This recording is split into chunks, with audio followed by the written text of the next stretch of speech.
South Africa में पाकिस्तान जो हमने एसोसिएशन बनाई थी, कार एक्सपोर्टर एसोसिएशन थी वो, उसके अंदर ये आने लगा कि वहाँ पर काफ़ी ज़्यादा सख्तियाँ हो गई, तो मैंने अपना कारोबार बंद कर दिया। लेकिन बंद करने से पहले, क्योंकि पाकिस्तानी जो थे साउथ अफ्रीका में, वो कार गाड़ियों वालों को बहुत कम जानते थे, उनके ताल्लुकात बड़े कम थे। तो कई लोग मेरे पास आए टाउन से, डरबन टाउन से, और उन्होंने आके मुझे रिक्वेस्ट की कि यार अब आपने ये बनाई दिया तो इसको आप पाकिस्तान एसोसिएशन कर दें, एक्सपोर्टर एसोसिएशन से पाकिस्तान। तो फिर मैंने सबसे पहले ये किया कि भाई वहाँ पर जो है ना, अब ये 3-3.5 साल ये मैंने चलाई थी, मैं सदर रहा था। तो मैंने वो कहा कि जी एक इलेक्शन का ऐलान किया जाएगा और उस इलेक्शन में साउथ अफ्रीका के तमाम लोग हिस्सा ले सकते हैं, गाड़ी के एक्सपोर्टर ही नहीं। तो ये एसोसिएशन सबके लिए काम करेगी, क्योंकि एक मुस्तहकम एसोसिएशन बन गई थी जिसका आज भी नाम है पासा और PASA। और इसका इब्तिदा किया, और फिर मेरे जो बहुत करीब, जो मेरे अच्छे दोस्त बन गए थे, मैंने उनको खड़ा किया। और मैं उस इलेक्शन में खड़ा नहीं हुआ। मैंने उनको कहा कि मैं ये जो है ना खड़ा नहीं होऊंगा, आप लोग खड़े हों।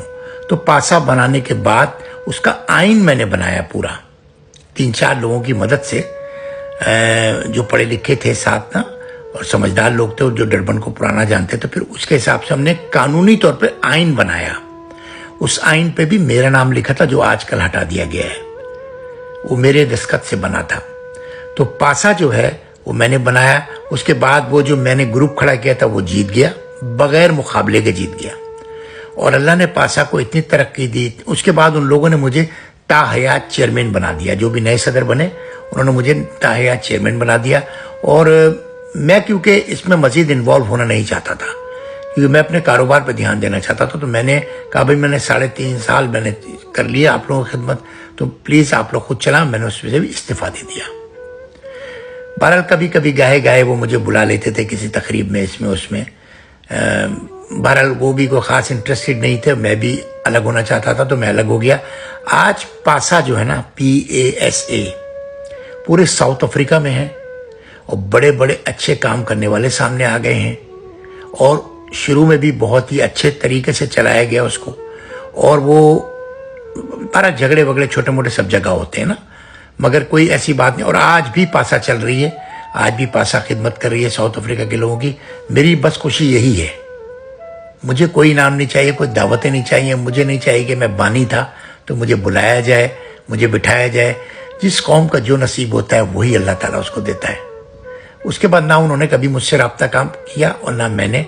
और मैं साउथ अफ्रीका में अपने काम पे लग गया, मैं अपनी प्रॉपर्टी के काम में जुट गया। और साथ में मैंने कुछ छोटी मोटी फैक्ट्री कर ली थी गारमेंट्स की, एक पार्टनर के साथ, और वो मैं चलाने लगा। और जापान में गाड़ियों का काम मैंने बिल्कुल बंद कर दिया। अब वो जो 2 भाई मेरे साउथ अफ्रीका में थे, उसमें से जो बीच वाला भाई था, उसकी तो आदत थी चोरी की, और आतिफ तो था ही चोर। तो इन लोगों ने मिल के मेरे इस भाई को डैमेज किया। मेरा भाई यहाँ से सामान उठा के, बीवी उठा के, और जापान वापस भागा। जब वो बखौल उसके, मुझे नहीं पता, उसने जो बातें मुझे अब बताई 2019 में, कि उसके बाद मैं जब जापान आया हूं तो मेरे पास एयरपोर्ट से घर जाने के पैसे नहीं थे। उसने मेरे एक दोस्त को फोन किया, वो दोस्त ने मदद की, 1-2 दिन अपने घर रखा। बहरहाल जो भी जैसे भी, जैसा पैसा था वैसा गया। 2 लाख मेरा था उसके पास, और 2 लाख उसने बैंक से कर्जा लिया था। और उस 2 लाख के बाद भी उसने 2 लाख और ले लिया था बखौल उसके। मुझे नहीं पता, ये बातें उसने मुझे बताई हैं। और $6 लाख पूरा उसने साउथ अफ्रीका में डुबो दिया, क्योंकि कारोबार आता नहीं, कारोबार उसको आता ही नहीं था। और वो छोटा जो बीच वाला था, वो उसको भी कुछ नहीं आता था, वो भी चोर था। छोटा मोटा कुछ आतिफ को आता था, तो आतिफ सबसे बड़े चोर थे। तो चोरों का मिलाप हुआ ना, तो वैसे ही होता है फिर। और अकल ना हो आदमी के पास, कारोबारी जहन ना हो। बहरहाल वो भाई मेरा जापान के अंदर ठंडा होकर बैठ गया, जॉब पर लग गया, छोटे मोटे गाड़ियों के इधर उधर करने लगा। बस वो अपने सेट हो गया। अब यहाँ पे इसको आप रोक दें, ये दोनों भाइयों की कहानी। अब मसला आया मेरा जो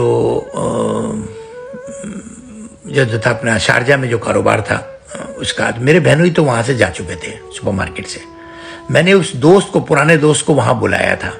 उस पुराने दोस्त का जो शुरू का 1 महीने का वीज़ा था, उसी वीज़े में मुझे वहां से मेरे स्टाफ ने फोटो खींच खींच के भेजे कि यार ये तो इतना सुस्त आदमी है, ये तो कुर्सी पे भी बैठा होता तो सो जाता है। यानी कुर्सी पे बैठ के खाली देखना है आपने कि बस मार्केट सब सही चल रही है, और कंप्यूटर में आप देख रहे हैं कि एक एक चीज स्कैन हो रही है, और फिर एक बटन दबा के आपने सारी रिपोर्ट निकालनी है चारों टिनों की और मुझे भेज देनी है। इस काम पे भी वो काम नहीं कर सका, वो सोता रहा। तो अब मैं समझ गया कि अब इस मार्केट को चलाने वाला कोई नहीं है। तो मैं गया दुबई, उसका वीजा खत्म हो गया था। मैंने उसको बोला ठीक है तुम जाओ, मैं तुम्हें मुस्तकिल वीजा भेजता हूं, क्योंकि मुझे तो भेजना ही नहीं था, क्योंकि तुम्हें मैंने रखा था काम पे कि तुम लुक आफ्टर करोगे। छोटा भाई जो था वो पाकिस्तान में जाके गरक हो गया, और जाते जाते भी वो कंटेनर भर के मेरे सुपरमार्केट का सामान ले गया। ये बात भी मुझे ये जो बर्मी दोस्त था ना, मुझे जापान वाला इसने बताई थी। मेरे पास इसका कोई प्रूफ नहीं है। बहरहाल मैंने अल्लाह पे छोड़ दिया, सब अल्लाह पे छोड़ दिया। मैंने आके सुपरमार्केट को देखा, ये नहीं चल सकती अब। और ये जो ठग था, ये ठग अपने गेम डाल रहा था। ठग ये चाह रहा था कि ये मार्केट मैं इसके नाम कर दूं, इसको दे दूं। तो मुझे पट्टियां पड़ाता था कि ऐसे कर लो, मैं चलाऊंगा, मैं करूंगा। मुझे पता था ये नहीं चलाएगा। ये तो आदत नहीं है ही ठग। उसका नाम ही मैंने आपके सामने ठग रख दिया है। पूरी जिंदगी मैं उसको जानता था, 74 से मैं उसको जानता था।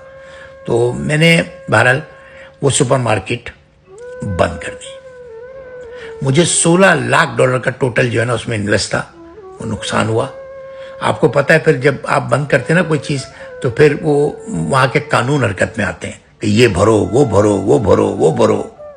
बहरहाल मैंने सब हिसाब किताब निपटा के वहां से जहाज में बैठा और मैं साउथ अफ्रीका चला गया। अब मैंने जापान में बिल्कुल काम बंद कर दिया था, दुबई का मेरा काम खत्म हो गया था। और मैं साउथ अफ्रीका जब पहुंचा तो मुझे ये स्टोरी पता चली कि मेरे इस भाई ने, जो अभी साउथ अफ्रीका में था, जो मुझसे छोटा, जो चोरी करके भागा था, उसने जापान वाले भाई के साथ हाथ कर दिया। और वो आतिफ जो था वहां से भाग के जोहान्सबर्ग चला गया था। वो छुपता फिर रहा था मुझसे। हालांकि मेरे साउथ अफ्रीका में इतने ताल्लुकात थे। यहां पर साउथ अफ्रीका में ऐसे होता है कि आप किसी को 2000 येन दो ना और बोले इसको गोली मार दे, तो वो मार देते हैं काले। लेकिन अल्लाह ताला किसी को मरवाना और ये तो पिटवाना तो छोड़े, मैं तो किसी को गाली भी नहीं दे सकता। मैं सैयद हूं। अगर कोई मुझे गाली देता है मैं वो बर्दाश्त कर लेता हूं, और अल्लाह ताला मुझे उसका सिला देता है। और मैं उस बंदे के लिए भी दुआ करता हूं, या अल्लाह इसको अकल दे, इससे मुझे तंग कर रहा है, इसने मुझे चोरी की या चीट किया या गाली दी या झगड़ा किया, मैं उससे झगड़ा दोबारा नहीं करता। वही मैंने वहां पे अपनाया। और आतिफ को, क्योंकि उसके पास भी मेरा ही वीजा था, लेकिन वो इसलिए भाग रहा था कि कहीं मैं पकड़ के उससे वीजा ना छीन लूं, वीजा ना उसका कैंसिल करा दूं। उसने एक गोरी लड़की से शादी की और वो उस गोरी लड़की को लेकर कराची चला गया। ये मुझे जो इत्तलात मिली मेरे जराए से। मेरा जो एक जापान वाला भाई था वो जापान बीवी के साथ वापस आ गया और यहाँ पे आके सरवाइव करने लगा। और ये 2015, 16, 14 की बात है। और उसके बाद मैं अपने काम में दोबारा धुत गया। मेरे भांजे को मैंने, जाहिर कंपनी खत्म हो गई, वो अपना कुछ छोटा मोटा करने लगा, आज भी साउथ अफ्रीका में है।